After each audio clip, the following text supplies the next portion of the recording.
Hello and welcome to the Auditing Antics podcast. So Michelle, today before we start, I want to just put out a little ad for the podcast for us and talk about that quickly. So I feel like every time I share everything, there's the typical like, subscribe, share, comment, that type of thing. Mhm. But I'd like to just put that out there again. I've looked at the analytics, and the way that I do the podcast, I'm able to see them in different areas, meaning different platforms are tracking in different ways. But recently, the data's been more combined, so I'm able to see more of it. And we've got a great number of downloads going. We've got over 60 episodes. So it is exciting because this is something we just kind of started on a whim and Yeah, an idea that we had. And you I had, meet, and then well, made I me had. do. Okay, yes, I wrangled you into it.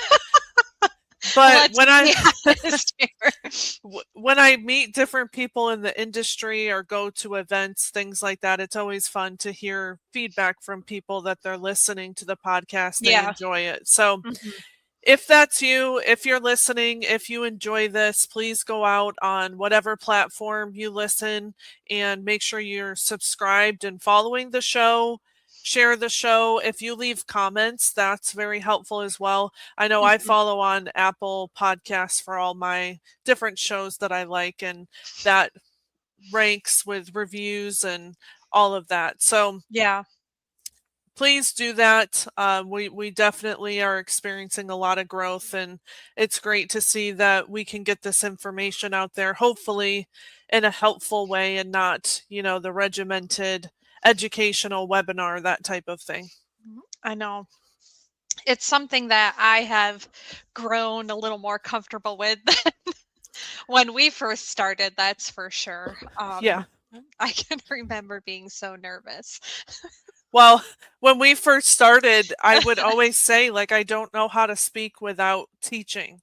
And that was very hard for me because I do a lot of webinars. I was teaching a lot of boot camps, things like that. And it's hard to get out of that and try to loosen up some, but we get more comfortable as we go. Absolutely. So today we're going to be talking about the CMS 1500 claim form, but we're not going to be talking about the front of that claim form. We're going to be talking about the back of the claim form. The reason for that is there's a lot of information that actually dictates what I would look at as compliant workflow. And a lot of times where we're going out and we're educating for you and I, Michelle, I know a huge one is making sure that documentation is complete before you submit a bill. Yeah. And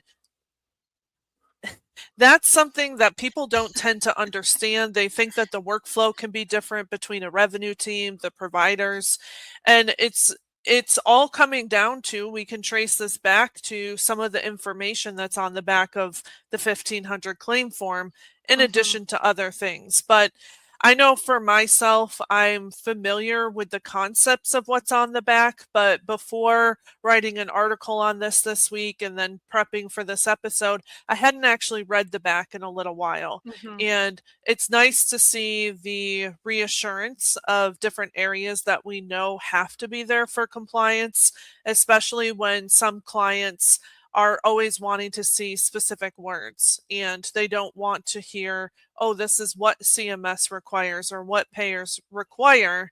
They want to actually see it in writing. So this can be helpful. Yeah, and I don't think that many people turn to the CMS 1500 to provide that Mhm. source or proof. So I think it's a good reminder that sometimes you can think outside of the box to show why you're doing something or asking for something to be done a certain way. Yeah. Yeah. And the first part I want to cover, I think also speaks to some of the workflow within coding departments, for example. And what I mean by that is on the back of the form, there's an entire section where it basically is telling a physician, a provider, a supplier of services that when you are signing off on that claim form, that electronic signatures being stamped on there, you are attesting to multiple different things. And that's the part that I think people are missing.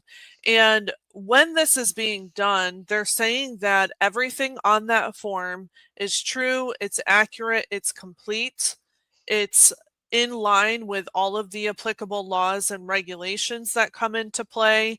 Now, this is also specific to Medicare when they're putting this in here.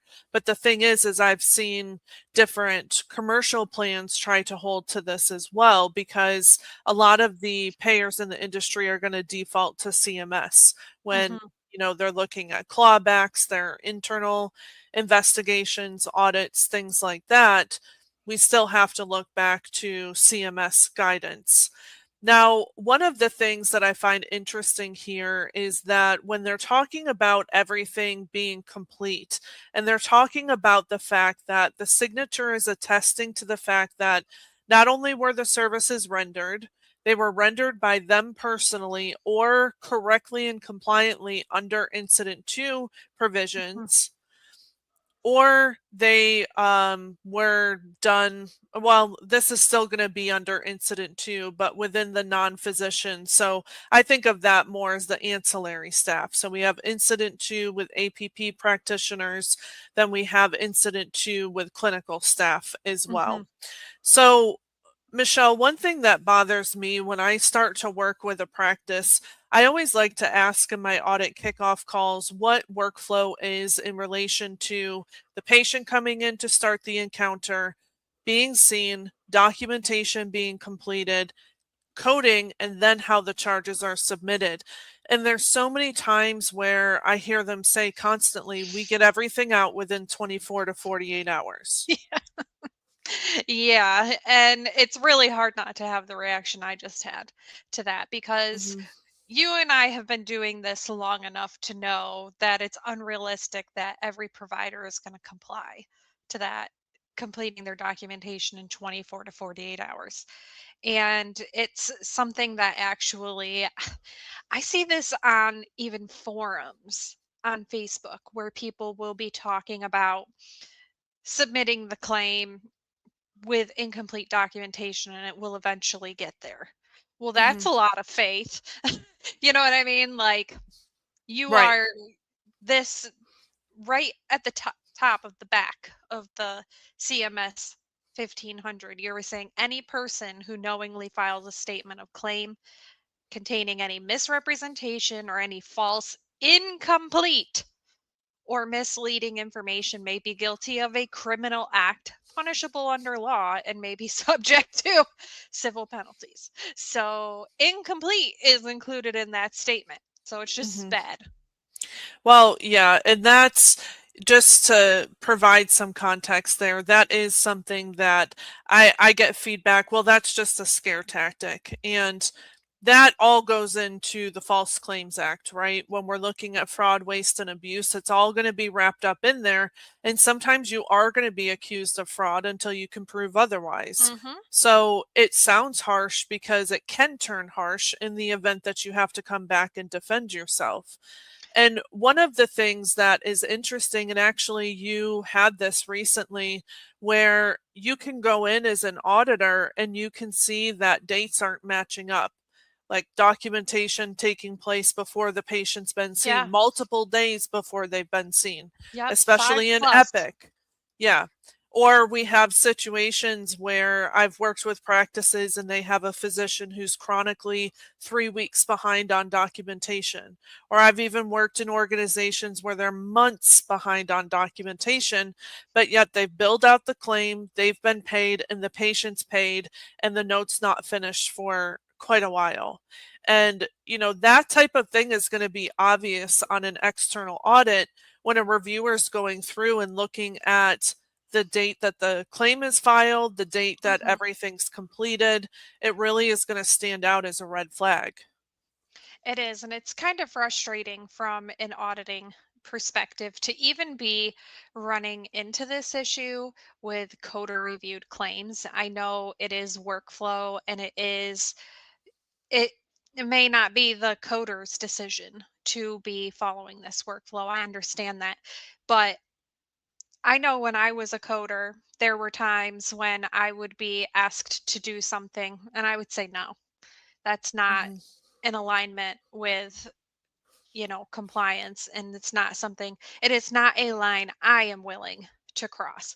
So I think there has to be that reminder that sometimes as coders we do have to stand up and say, "Hey, this is not okay, and it's not a workflow that I am willing to do."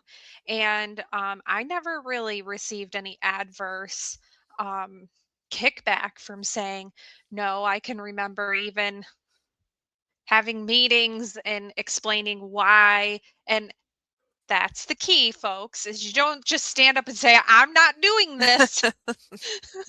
You explain why with valid sources as to of Mhm. why and valid reasoning.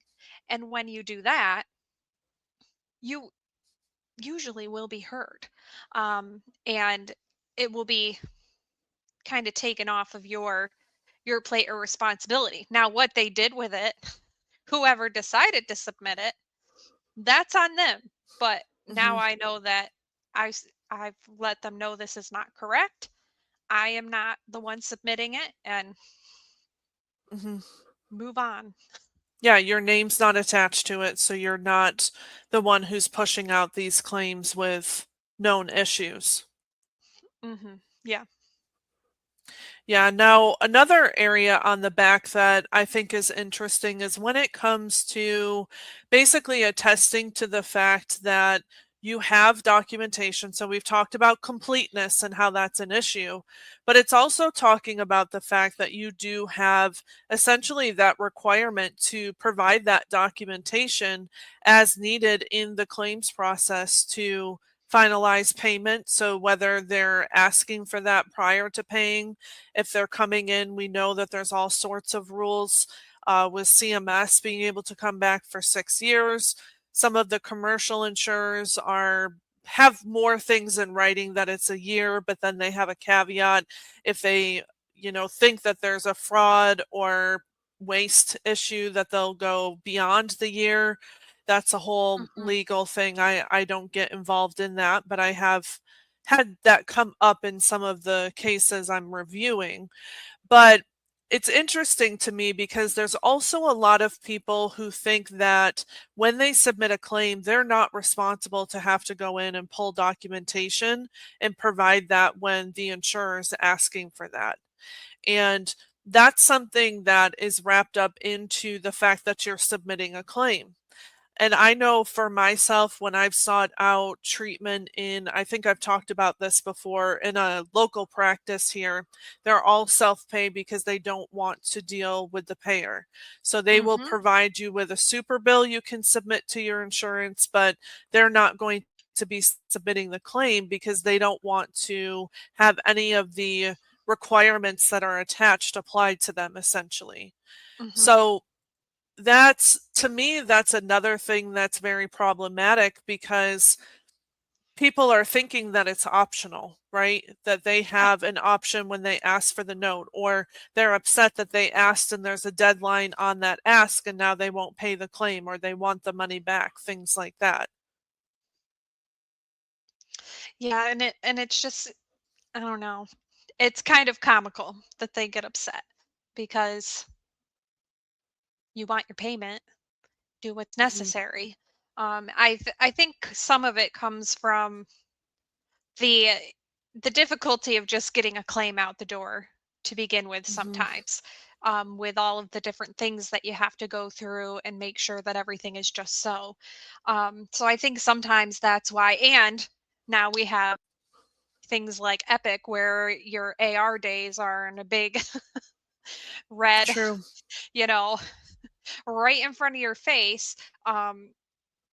Every day when you open it, and it's like we got to keep those AR days down, keep them down, down, down. So I think there are a lot of factors that contribute to this happening, and add to the frustration. Like we aren't denying that there isn't frustration when it comes to getting your claims paid. Mhm. Yeah.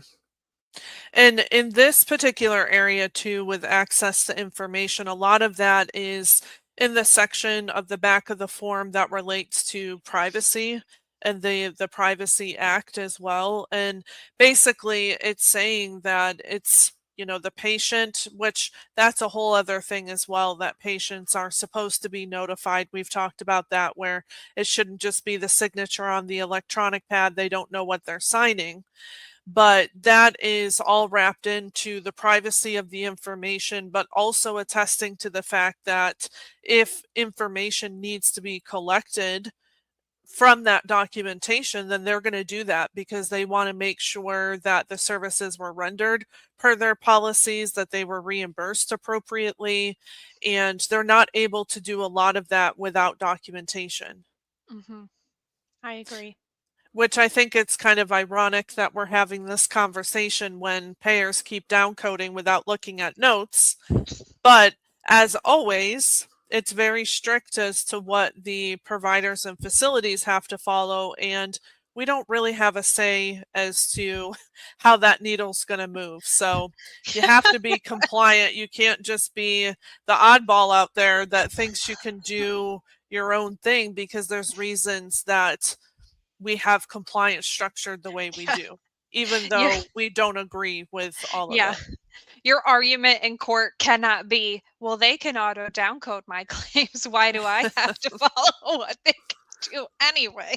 That's Yes. not a valid argument, just so you know. Um, yeah. Yeah, I've been having some situations recently where different questions are coming through around more so the administrative side of the industry and why different things are required, wanting to get paid for different avenues of work that's having to take place. And it is the it is the frustrating part, the sad part of the healthcare industry, where a lot of time and effort goes into caring for the patient in that way, and there's not a way to capture that. But you have to, there is something that I just want to point out is when we look at payment for CPT codes, there is practice expense wrapped all up into that. So I think sometimes they forget that some of these things are expected to be done along with this service, and they have already included that in the payment for the service. I Mhm. think that sometimes is forgotten, that um just because you have to do this specific thing, that's a normal, already expected part of this procedure, and they have already considered that when they have given you payment for the Mhm. procedure. Yeah, maybe we should do an episode on that, because I do have to Yeah. educate on that a lot. Where, if we think about it, the pro fee reimbursement is higher than facility for that very reason. It's Hmm. expected that there's extra expenses. Yeah. So we'll definitely do an episode on that, because I think we can deep dive and shed some more light on that in our fun global periods that everybody loves. Yeah. And if you kind of think about it, it's every service in the office is pieced out that way. You have your work RVUs, your practice expense, and then your malpractice expense. So it is considered and it is paid for, Mhm. just not in the way you're thinking. Right. Right. There's so much emphasis on work RVUs related to like physician reimbursement, that I think it often is forgotten about. Mhm. And how can we get more reimbursement? Yeah. Which, I mean, sadly, with It's the valid. the reimbursement going down all the time, Yes. it just It's makes it that much more difficult. it is valid, and then you have that, and then you have to factor in these auto downcode problems that you're getting. It does cost money in order to make money, unfortunately, when Mhm. we're talking about these scenarios. Um, Yeah. but sometimes charging for what you want to charge for just isn't an option. And that's not where, that is not where you bring your revenue in from. Right. Exactly. Now, the last area I want to go back to where we focus more in compliance is definitely in the section related to the Privacy Act, a patient authorization, assignment of benefits. We've got instructions related to whether or not the payment's going directly to the provider, which when we've got that assignment, that's how that works when that claim's going out. Also, as a part of patient authorization, that is intended to let the patient know as well that they have their own responsibilities. But separate from what we've talked about with the privacy side, I want to go back just a minute here to close out talking about the section related to that provider certification. And I had mentioned briefly in the beginning that there's that statement in there related to incident to or supervision. In addition to that, there's a certification statement saying that you billing this, you signing it, attesting to the claim is also stating that this is medically necessary. So it just reminds me of all of these times that we have to go in and look at denials and try to appeal. Or, I'm doing different projects from a defense standpoint and I'm getting frustrated because I can see in the documentation where something is supported, but the payer wants to use that broad statement of medical necessity. So from my perspective in the work that I do, I think that just goes further to show that that is one of the most difficult areas of defense for sure. And, that I feel like can only be combated on the provider side by Mm-hmm. better documentation. I agree, because not every service has a specific list of medical necessity requirements that's out there in an article or an LCD, that you can reference and make sure it checks all the boxes. It can be sometimes subjective, and then you have to show why your, I'm going to use the word opinion, Yeah. Savannah, Yes. um, is the right one, and why this supports medical necessity. But I think too, from the provider standpoint, this is why we're sometimes coming to you saying, I understand this patient is very ill, but you didn't give us the whole picture. You sit here and Mhm. we talk about what happened during this encounter, and maybe a quarter of that made it into this note. And it's not about the templates, it's not about the smart phrases. Just tell us what you did and why you did it, Mhm. and you'd be golden. Like your 4 paragraph statement with your urgent care visit for strep throat means nothing. Right. Or use of ibuprofen or Tylenol Yes. with a 5 Yes. sentence paragraph. It doesn't tell us anything. It doesn't support medical Right. necessity, I should say. Strictly from a billing standpoint. I don't know about clinical, but I have a feeling that they put that in there for our benefit, or so they think. Mhm. Yeah. Yeah, I think so. And the vendors, we've talked about that before. ModMed is a big one where they just put all this fluff in there and it doesn't make that any more of a risk from a coding perspective because we've got 5 sentences on Tylenol. Yeah. So it's it also depends on that product that's being used from a documentation standpoint. Now, within this physician certification, let's lastly talk about that incident too. And one thing that I was surprised of when I re-reviewed that, and I shouldn't say surprised, I know it's in there, but I didn't remember the fact that it's word for word about incident two and what we have to follow, where it's specifically saying the person who's billing incident two is employed or a cost to that provider, that group. It's an integral part of the treatment plan. And they go Mhm. through and state all of these different areas we're always teaching on with incident two. And it's really frustrating to me how many times I start a project or am involved in a case when incident 2 is still coming up, because again, people are only looking at that from a revenue perspective. Mm-hmm. They're not looking at what that means from a compliance perspective, from a workflow perspective. They're just saying, oh, this physician here, I was working on a project last week and the physician was showing up because there was such a large volume of claims coming out under their NPI number. It was absolutely a medically impossible day. So then the question becomes, what are all the locations where the people are at that are actually rendering the services? Come to find out, they are at different sites and different locations. So we have a medically impossible day and we have different locations confirmed based on the review and the information that was pulled Mm-hmm. with the addresses. So that, is something that I think from an education standpoint would be good to start bringing up, in addition to the sources we already looked to from CMS at the federal level, the MACs and the Federal Register.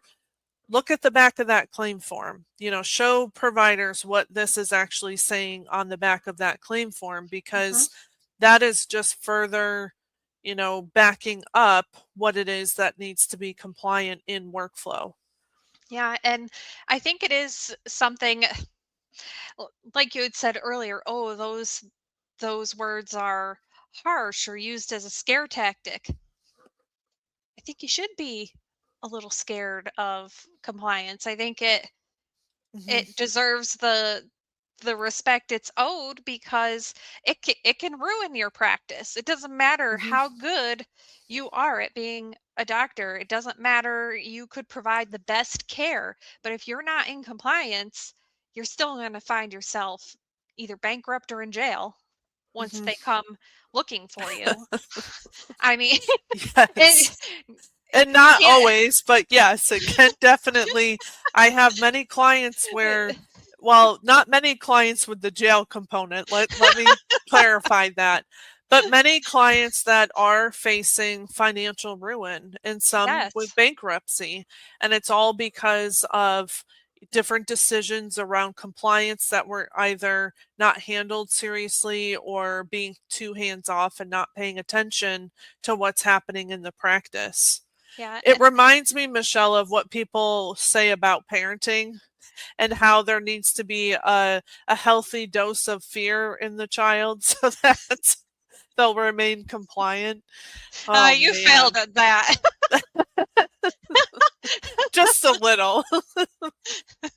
Ah, dang. But no, I mean, there, I think we also see some of the more extreme bad sides Mhm. of like compliance gone wrong. So that's why we can say, like, oh, hope you look good in stripes.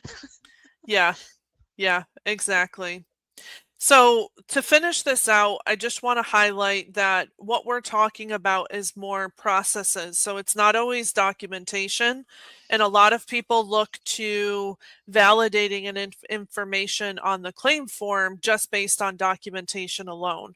So, Mhm. remember that when you're looking at things like that patient authorization, what that patient's being told about the claims process, the billings process, their out of pocket costs that are required. If you have a good system in place with your front desk staff, typically, then you'll have collections taking place right away. So that should be a part of the conversation. Then we have everything related to that provider certification. So looking at what is complete, what is accurate, what is truly reflecting the work that was done on that day with the patient, that is in complete finished documentation. That should also be signed, by the way. And then remember also with the privacy side of things, we've got the details related to the fact that the patient is aware again of how their information is going to be used, what the requirements are for providing that information to different entities or federal agencies in the future. In addition to that, we didn't talk much about this, but there are requirements in there that are program specific when we look at Medicare, Medicaid, TRICARE, black lung program as well. And then the warnings related to the fraud and the false claim. So like Michelle was saying, we may have this false claim that is going to occur, or the accusation of a false claim.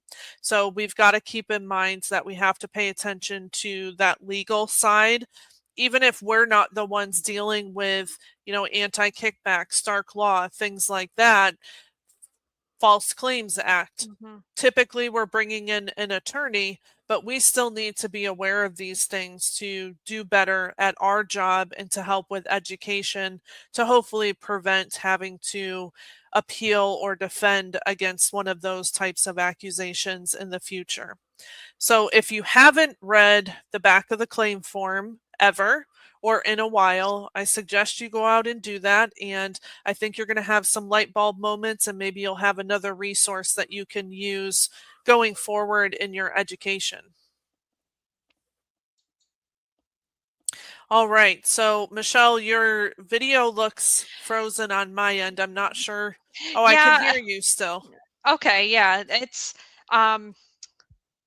internet struggles as of late. I think I'm going to try a new location. Yeah, I know. For our next episode, just Episode. because it's so frustrating. Yeah. It's hard. That's one of the struggles of working at home. When we first moved in here, I worked for years with internet that was frustrating me. Come to find out, when they actually came back to look at it, they installed it backwards. So that that was fun. That was an issue. But next week, we're going to come back. We're going to be talking about some of the things related to summer. So we're going to have an episode about some of the self-care things we can do that aren't necessarily going to break the bank. There's a lot of different hobbies that Michelle and I have that we're going to talk about and share, and just look at summer in a different way. I feel like sometimes people are looking at it from the perspective of what other people are doing or what other people Mhm. have, and it's really not about that. It's about what you make of your time, and how you choose to try new things or explore an area that you've been in for a long time in a different light, from a different perspective. So we'll see you back next week, and I hope you have a good rest of your week.